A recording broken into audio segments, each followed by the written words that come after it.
Welcome back to the channel, Fearless Adventures. Tonight, we dive into another spine-chilling tale that will keep you on the edge of your seat. So dim the lights, get cozy, and prepare yourself, because this story is not for the faint of heart. Let's begin. What Lurks in the Shadows? The Beast of Black Hollow Farm, Part 2. They say nightmares end when you wake up, but some nightmares don't stop just because the sun rises. Some nightmares, they crawl into your bones.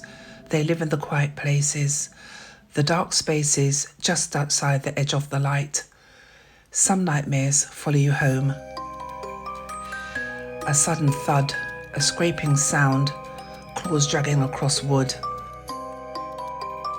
The scene flashes to a farmhouse porch, Jack's porch. The fresh claw marks are deep, jagged, and fresh. I thought I killed it. I thought the fire, the bullets, the bleeding trail into the woods meant I had won. But 2 nights later, I woke up to something breathing outside my window. There's a sudden cut to black and then silence.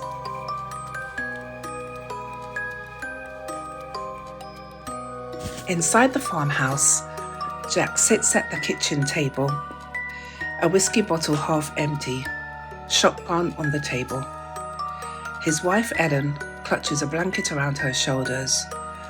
The kids, Julian and Matt, who were staying over at his sister's house for a few days when the first encounter happened, sat silently, eyes darting toward the windows. I did what any man with a damn ounce of sense would do. I called for help. Not the sheriff. He wouldn't believe me. I needed someone who knew these woods. Someone who knew what lived in them. Jack picks up the landline. His fingers hover over the dial pad. He hesitates. Then he punches in a number. The line rings. Once. Twice. 3 times, then click. Joe Harper, on the phone, low and gravelly. Jack. Jack exhales shakily. Joe, I need you at the farm, tonight. There was silence on the other end, a long, heavy pause. And then Joe said, "It's back, ain't it?" Jack swallows hard. Not just back. It's watching me. Then we don't have much time, Joe said in a low, serious tone. On a dirt road, an old rusty Chevy pickup rumbles through the darkness, headlights slicing through the fog. It pulls up in front of the Calloway farmhouse. The driver's side door creaks open.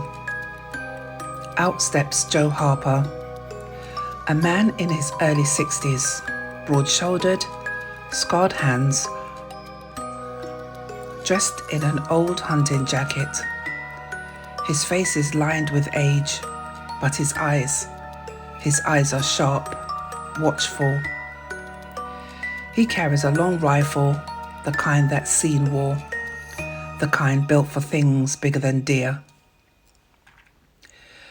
Jack steps out onto the porch, gripping his shotgun. The 2 men lock eyes. Joe Harper wasn't just any farmer. He was the kind of man who had seen things out in the woods that no sane man should see. And he was the only one who knew what I was up against. Joe steps up onto the porch, eyes scanning the claw marks along the wood. He traces them with his fingers. "This ain't just one set of claws, Jack. It's not alone," he said in a low, tense voice. Jack stiffens. "Then we don't have a choice. We finish this tonight," Jack whispered. Inside the barn, Jack and Joe sit in the darkness, weapons ready. Joe Harper sits calmly, cleaning his rifle. I can't believe what I saw, Joe. It was monstrous, bigger than any animal I've ever seen. The way it moved, almost human, but twisted. Joe nods slowly. The Black Hollow's been whispering stories for generations, Jack. Folks dismiss them as superstition, but I've lived here long enough to know better. Something's out there. My wife, Ellen, she's terrified. The kids, they haven't slept properly since it happened. We can't live like this, Joe. We won't. That's why I'm here. We hunt at dawn. I've laid some snares, old-fashioned but effective. This beast, it's cunning, but it's still flesh and blood, mostly, Joe said.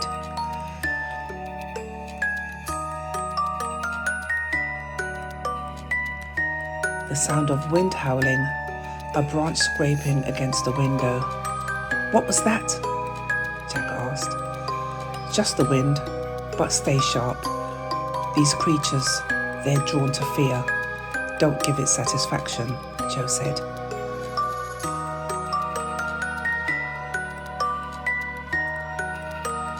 It's here, Jack whispered.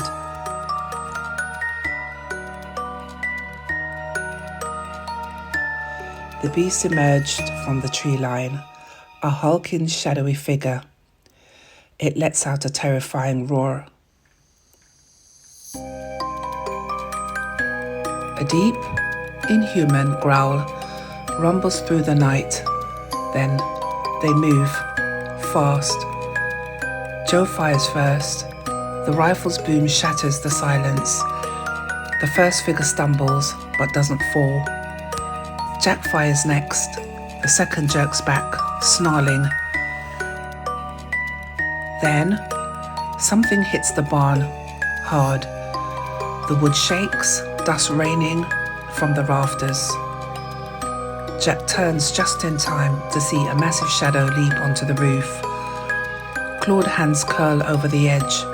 A snout peels back, revealing jagged yellow teeth. It laughs. It was toying with us, playing with its food, Jack said in a trembling voice.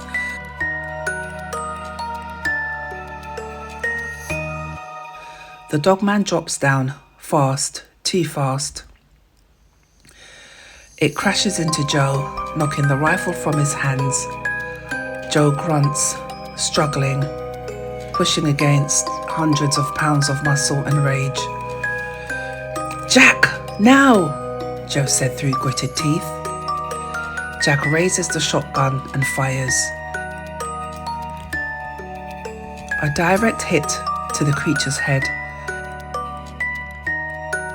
It staggers back, blood spraying against the barn wall. Then there was silence. The creature doesn't move. Jack's breath comes hard and fast. Joe groans, rolling onto his feet. Did we get it? Joe asked, panting and stunned.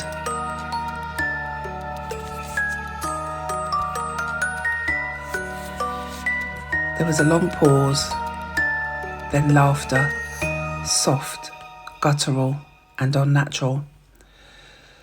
The Dogman slowly lifts its head. The wound is still there, but something is changing. The blood, it's moving, flowing backwards, healing. Jack and Joe stumble back, horror sinking in. The Dogman's mouth twists into something that's almost a grin. Then from the darkness, more eyes open, more claws click against the wood. The others are watching, waiting. Joe swears under his breath. Jack, we're fucked.